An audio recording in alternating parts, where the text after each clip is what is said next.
तर नमस्कार सर्वांना. आज आपण बनवणार आहोत बीटरूटाची भाजी आणि बीटाच्या पानांची भाजी. तर बीटाच्या पानांची भाजी बनवण्यासाठी आपण घेतलं आहे बीट आणि हे म्हणजे बीटापासून हे पानं वेगळे करणार आहोत आपण. आणि त्याची देठं पण आहेत ना, ते पण खूप पौष्टिक असतात, त्याच्यामुळे ते देठं पण आपण कापून घेणार आहोत आणि पानं पण कापून घेणार आहोत. तर सर्वात प्रथम आधी मी बीटाची पानं धुवून घेते आणि बीट पण धुवून घेते.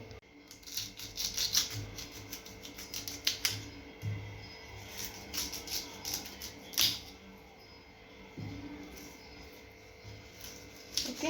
हां, आता हे पान आपण साफसुथरं धुवून घेणार आहेत. चालतंय.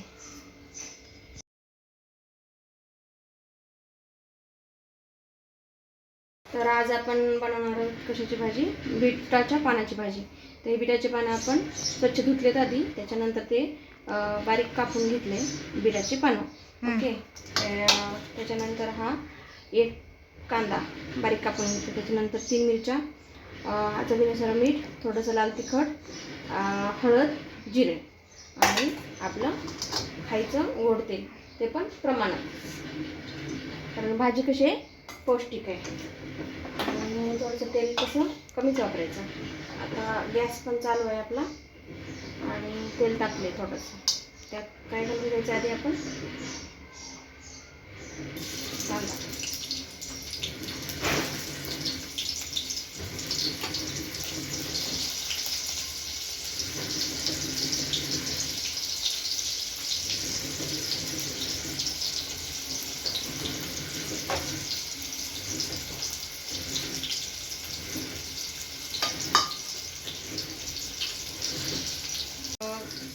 बीटाची भाजी आपण थोडासा मला आधी भाजून घेऊया तेलामध्ये.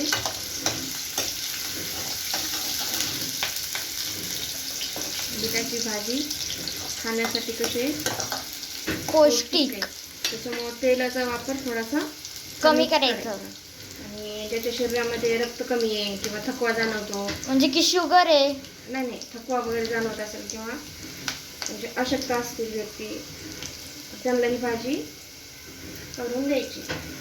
थकवा पण थोडासा नाहीसा होईल.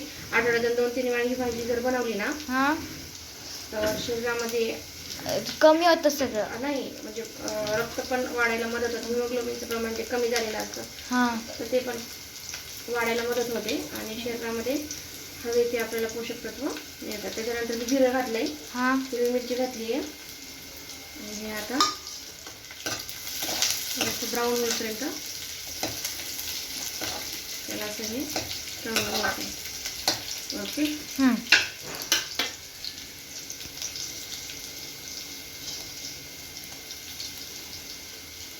मीठ मी कशामुळे कमी घातले माहिती आहे का? कारण ही भाजी आपल्याला सुकी बनवायची, सुक्या भाजीमध्ये मीठ थोडं कमीच घालतात.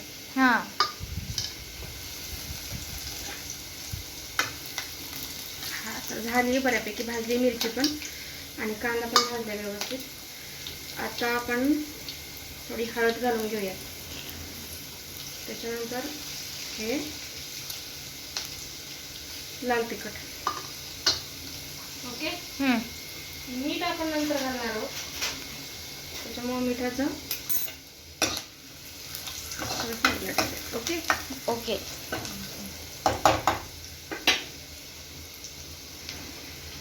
आता ही भाजी आपण घालणार आहोत. भाजी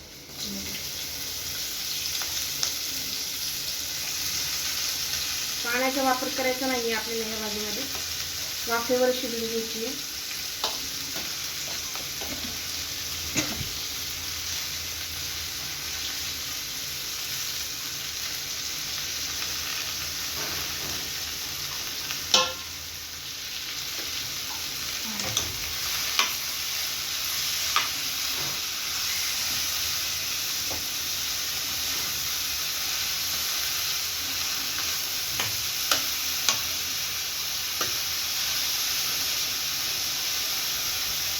कोणी कोणी ह्याच्यामध्ये काय घालतं, आपलं शेंगदाण्याचं कूट वगैरे पण घालतं बारीक करून, पण आपण तशी नाही बनवली, कारण की ह्याच्यामध्ये आपण म्हणजे नैसर्गिकरित्या खायची ही भाजी. जशी आपण थोडंसं तेल पण कमी घालायचं आणि खायला पौष्टिक असते, त्याच्यामुळे बाकीच्या गोष्टी मी अवॉइड केल्या त्याच्यात टाकायच्या. हे जे देठ असतात ना या पानांचे, हा हे पिंक पिंक पर्पल कलरचे, पर्पल कलरचे, हा हे खूप पौष्टिक असतात खाण्यासाठी.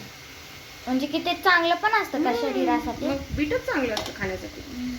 आता आपण वरण काय घालणार, आपण आता काय घातलं याच्यात, मीठ घातलंय हा चवीपुरतं. हा आणि आता थोड्या वेळेला एक 5 ते 10 मिनिटं, हा कारण की देठ थोडेसे जाड होते आणि भाजी शिजायला थोडं 10 मिनिटं वाफेवर आपण शिजवून घेऊयात. हा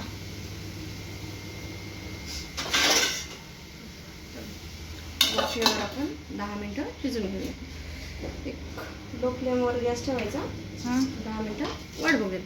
म्हणलं बघा, आता मी गॅस बंद करते आणि झाकण ओपन करून तुम्ही दाखवते भाजी कशी सुंदर अशी भाजी झाली आपली. देठ पण आता पातळ झालीत. काय देठ हा शिजलीच ती व्यवस्थित. हा ठीक आहे, मऊ झालीत ना. हा तर छान छान झाली. तर अशी खास अशी बीटाच्या पानापासून बनवलेली भाजी आज आपण बनवली आहे आणि जेवणात पण हीच घेणार आहोत. त्याच्यासोबत चपाती किंवा भाकरी आपण खाऊ शकतो. तर ज्याच्या शरीरामध्ये रक्ताची कमतरता आहे, हिमोग्लोबिनची कमतरता आहे किंवा ब्लड कमी झाले, अशा लोकांनी ही भाजी आवर्जून खायलाच पाहिजे. तसं तर सर्वांनीच खायला पाहिजे, पण आठवड्यातून 1-2 वेळा तरी ही भाजी खायलाच पाहिजे आपण.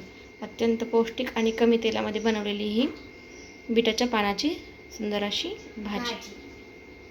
घे खायला दीदी. चल त्याच्यासोबत चपाती. हा